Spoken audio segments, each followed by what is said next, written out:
जय श्रीमन नारायण मित्रों, आइए पुनः स्वागत करता हूं आप सबका अपने YouTube चैनल में।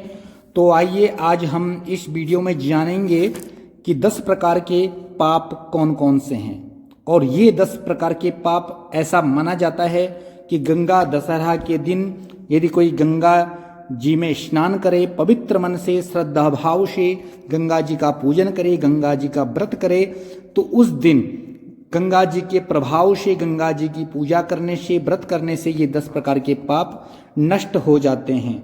तो जानते हैं कि ये 10 प्रकार के पाप कैसे हैं, कौन कौन से हैं, और वीडियो में पूरा अंत तक हम बने रहेंगे, पूरा सुनेंगे। उससे पहले चैनल पर यदि आप नए हैं तो चैनल को सब्सक्राइब करें, बेल आइकॉन प्रेस करें, क्योंकि मैं आपके लिए इसी तरह की ज्ञानवर्धक वीडियो लाता ही रहता हूं। तो आइए प्रारंभ करते हैं। तो इन 10 पापों को 3 भागों में बांटा गया है। 3 भागों में बांटा गया है। कौन कौन से? तो एक है शारीरिक पाप, दूसरा है वाचिक पाप यानी कि जो वाणी से किया जाता है, और तीसरा है मानसिक पाप।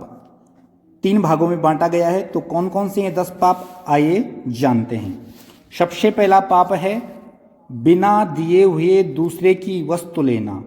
बिना दिए हुए दूसरे की वस्तु लेना, बिना अनुमति के आपने किसी की वस्तु को ले लिया, तो ये भी एक पाप है। तो ये पहला पाप है।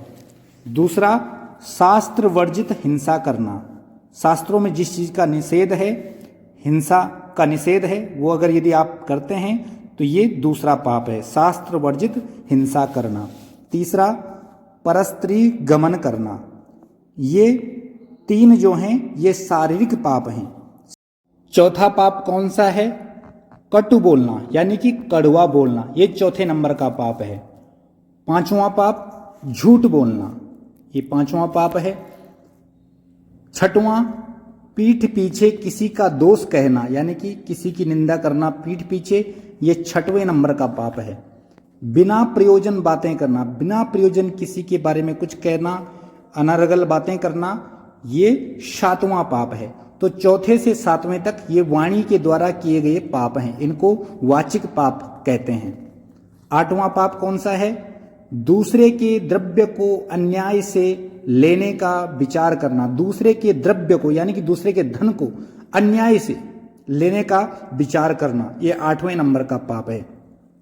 9वां पाप कौन सा है? मन से दूसरे का अनिष्ट चिंतन करना। मन से किसी के बारे में गलत सोचना, गलत चिंतन करना, ये 9वें नंबर का पाप है। और 10वें नंबर का पाप कौन सा है? नास्तिक बुद्धि रखना। नास्तिक बुद्धि रखना, जो ईश्वर में आस्था नहीं रखता, नास्तिकता जिसके अंदर होती है, ये 10वें नंबर का पाप है। तो ये 3 मानसिक पाप हैं। तो पूरे मिलाकर के ये 10 पाप हो गए जिनको 3 भागों में बांटा गया है।